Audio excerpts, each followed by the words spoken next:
तो यहां पे बोल रहा है कि a and b are two distinct positive real numbers, ठीक है, दोनों अलग अलग है, डिस्टिंक्ट है, पॉजिटिव है, रियल नंबर्स है।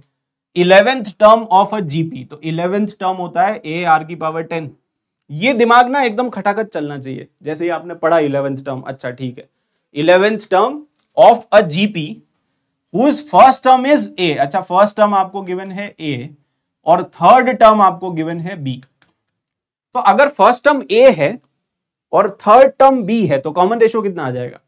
आप तो ऐसे इमेजिन करो, देखो फर्स्ट टर्म कितना है ए, सेकेंड टर्म हो जाएगा ए आर, ये हो जाएगा ए आर स्क्वायर, और इसी का वैल्यू आपको बी गिवन है। अरे समझ में आया कि नहीं?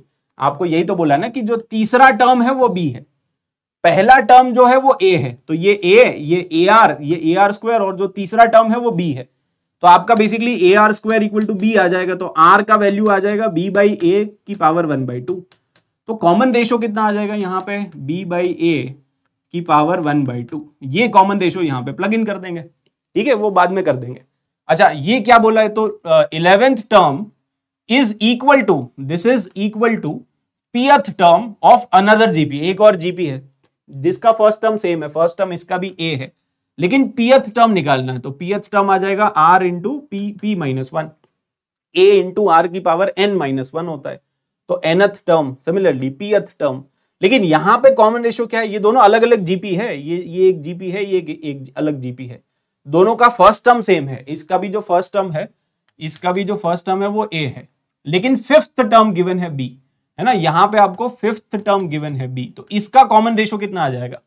फिफ्थ टर्म मतलब मान लो ये तीसरा है, फिर ये चौथा है, और ये फिफ्थ टर्म है, और इसका वैल्यू b गिवन है, तो इसका जो कॉमन रेशियो है वो कितना आ जाएगा? इसका कॉमन रेशियो आ जाएगा b बाई ए की पावर 1/4, ठीक है, ये आ जाएगा।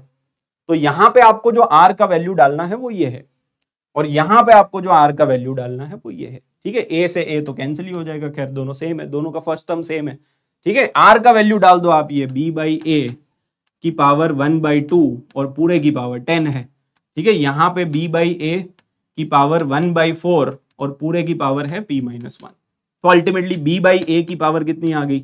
5 आ गई, और यहाँ पे b बाई ए की पावर कितनी आ गई?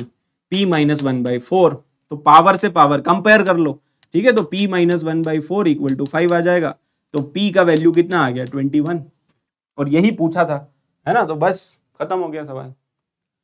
तो आपको बस nth टर्म के ऊपर यहाँ पे सवाल बनाया गया है, nth टर्म का सिंपल सा जो फॉर्मूला होता है वो आपको आना चाहिए, बस दैट्स इट, ठीक है, और कुछ इसमें खास बात नहीं है। अच्छा इसमें कभी कभी ना आप यहाँ पे तो सवाल नहीं है, बट अगर आप 23 और पुराने वाले जो PYQs है वो भी अगर आप सॉल्व करोगे तो एक और चीज मैं आपको बताता हूँ, कभी कभी क्या करते हैं ना, आपको बेसिकली बोलेंगे कि ऑड वाले जो टर्म्स है ना उन पे कॉन्सेंट्रेट करो, जैसे ये फर्स्ट टर्म है, ये थर्ड टर्म है, ये फिफ्थ टर्म है, तो अगर आपको फर्स्ट टर्म गिवन है और सीधा जैसे यहाँ पे फर्स्ट टर्म की बात कर रहा है, थर्ड टर्म की बात कर रहा है, फिफ्थ टर्म की बात कर रहा है, तो आपको ये सीधा पता होना चाहिए कि अगर मुझे फर्स्ट से सीधा थर्ड में जाना है ना तो सीधा सीधा आर स्क्वायर से मल्टीप्लाई कर दिया करो, इसमें फिर से आर स्क्वायर से मल्टीप्लाई कर दोगे तो सीधा आपका फोर्थ ये फिफ्थ टर्म आ जाएगा, समझ गए। जैसे मान लो कि मुझे दे रखा है कि एक जीपी है जिसका फर्स्ट टर्म जो है वो 3 है और जो कॉमन रेशियो है वो 2 है,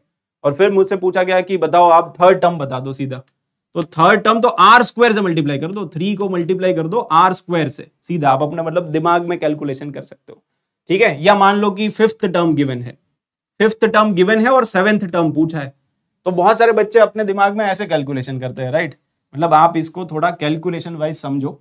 मैं आपको बोल रहा हूं कि fifth term is 3, common ratio आपको गिवन है 2, और फिर मैंने आपसे पूछा कि सेवेंथ टर्म बता दो, तो मैक्सिमम बच्चे ऐसे करेंगे ना, अच्छा फिफ्थ टर्म मतलब a इंटू आर की पावर 4, फिर यहां से r का वैल्यू निकालेंगे, फिर ये वाला टर्म निकालेंगे, अच्छा सेवेंथ टर्म निकालना है तो a इंटू आर की पावर 6, फिर यहाँ पे r का वैल्यू डालेंगे, ये सब लेंदी है, ये सब मत किया करो, ठीक है, ये सब ये मतलब ठीक है बोर्ड एग्जाम के लिए सही है, स्टेप मार्किंग होती है ना उसमें, यहाँ पे तो नहीं होती है ना, ठीक है, तो यहाँ पे ये सब मत किया करो, आपको फिफ्थ टर्म गिवन है और सेवेंथ टर्म पे जाना है, तो सीधा सीधा आर स्क्वायर से मल्टीप्लाई करो ना यार, तो 3 को मल्टीप्लाई कर दो सीधा सीधा आर स्क्वायर से, तो कितना आ जाएगा? 12 आ जाएगा, बस दिस इज द आंसर।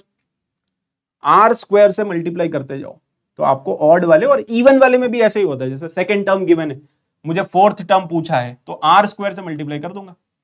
अगर मुझे 18th टर्म गिवन है समथिंग, है ना, डब्बा, और 20th टर्म पूछता है तो क्या करेंगे, इसमें सीधा आर स्क्वायर से मल्टीप्लाई कर देंगे। तो ये दिमाग थोड़ा चलना चाहिए फॉर फास्ट कैलकुलेशन।